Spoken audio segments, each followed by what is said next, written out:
Hi, if you've ever found yourself staying late just to sort admin, or staring blankly at your screen wondering what to say for your website, then this video is for you. I'm Sarah, an acupuncturist who's run a hands-on clinic while juggling literally everything. Does that sound familiar? I bet it does. And let's be honest, most marketing advice out there, it's made for tech bros with teams, not for somebody who's healing bodies all day and then trying to figure out their SEO at midnight. But here's the good news.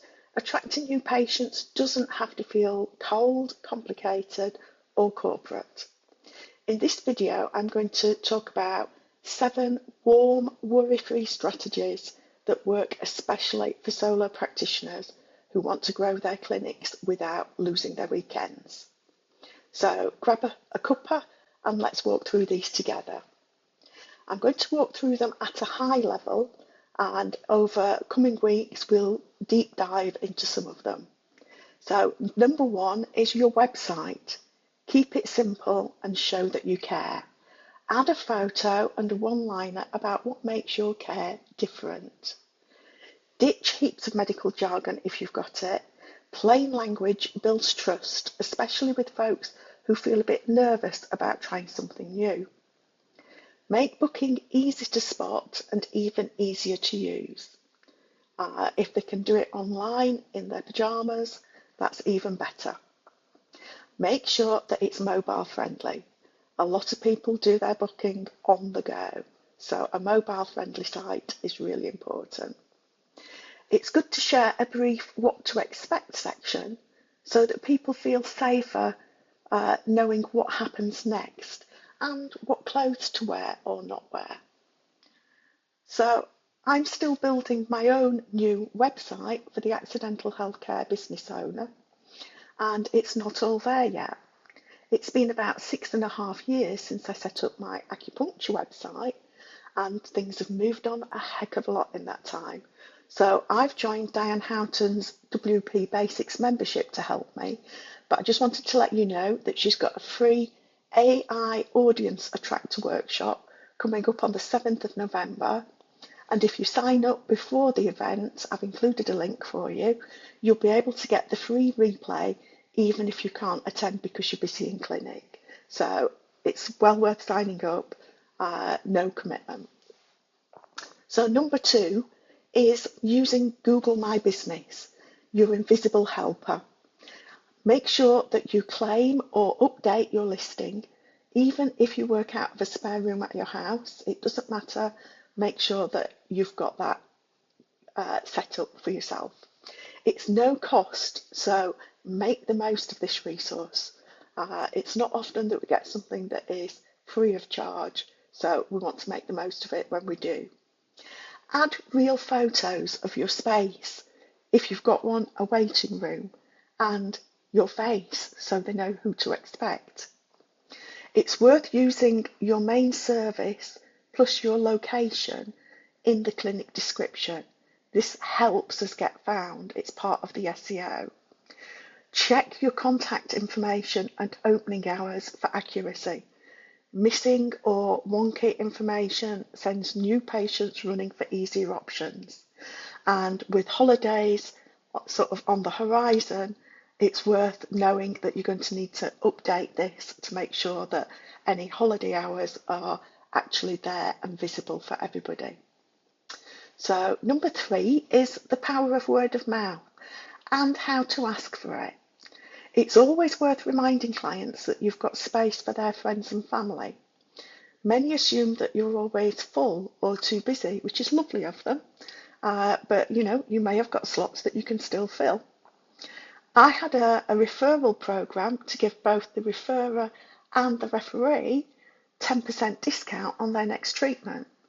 That was something, 10%'s not a lot, but it's nice to have if you're going to do it anyway. It's not something that's going to push them into passing the information on, but as I say, it's well worth having for both of them. If you feel that you can't afford that, even just a tiny thank you, like a handwritten note or a chocolate for every genuine referral, just makes people think, actually, Yes, they appreciate this. Post reminder signs or cards in your clinic for new patients to mention how they found you.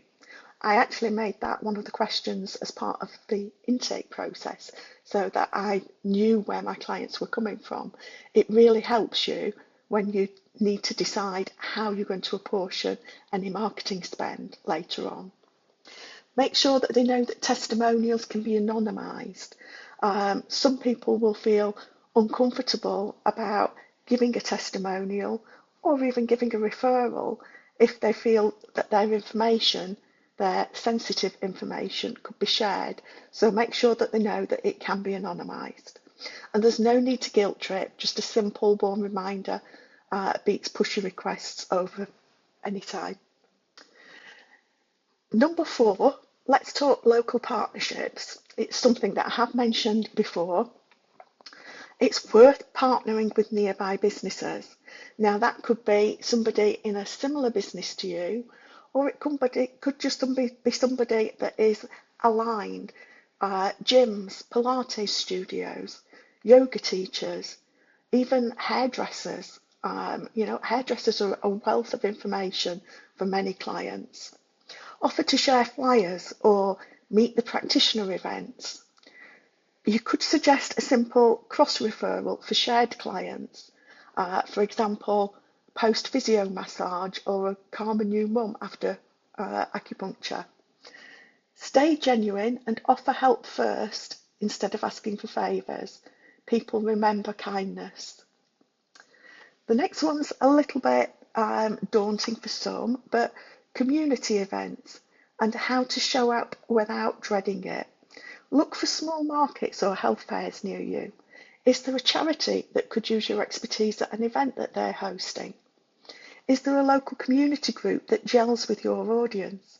I found a local women's group and offered to give a talk in the evening. And it doesn't have to be a very formal event. Just offer a short talk or a free question and answer session. Nothing fancy, just share what you do and why it helps. And if you feel uncomfortable about doing it on your own, buddy up with somebody else who's got an aligned business. You can go together. Have simple handouts, so it doesn't have to be anything, like I say, that is too professionally done. It could be something that you just print out at home and take with you. And like I say, focus on just chatting to them rather than selling. People are often curious about our therapies and often find it a relief to find out there's a friendly face behind the clipboard. Education, number 6, share what you know. Write some easy tips for common aches, stress or sleep on your website or in a simple handout to give out at those meetings. Start with short regular social posts, something like 3 gentle stretches or the best teas to soothe nerves. You can focus on the lifestyle tips that align with your therapy. Most of us, as we were training for our therapy, covered lifestyle in quite a bit of depth, and it gives you a whole load of things that you want your clients to do, but you often don't actually have time to discuss it much while you're in session because you're giving them the actual treatment. So it's a great one to provide on your website, in a newsletter, or as I say, in handouts when you're giving a talk. You could host an online Ask Me Anything session for patients, friends and families. Explain things in a very simple way so that your gran would understand. And number 7, make it easy to return. Always make sure that they've got an easy way back. Offer to book the next appointment before they leave the current one. You don't have to force it, just make the offer. Send gentle appointment reminders by text or by email. Check in with past patients. Something as simple as thinking of you can reopen the door. Offer a simple bring a friend welcome. Something like, as I say, a handout on some stretchers that can help them. Make coming back feel easy, not like a hard sell. Most folks just need a little nudge, not a whole campaign around it. Um, we get busy. Life is busy, and just that little nudge is often enough to get them coming back. So remember, you don't need to do everything at once. Try one or two ways from this list to attract new patients to your clinic first. Slow progress is still progress. And remember, most practitioners, solo practitioners especially, feel wobbly with marketing. And it doesn't take away from you being a brilliant clinician. The marketing is something that you're having to do extra. You can find these and more simple strategies on my website at the Accidental Healthcare Business Owner. As I say, the website is a work in progress, so please note that, and realise that we're all just trying to fit things in when we can. So please take a little bit of time for your own self-care today, and I'll see you again soon.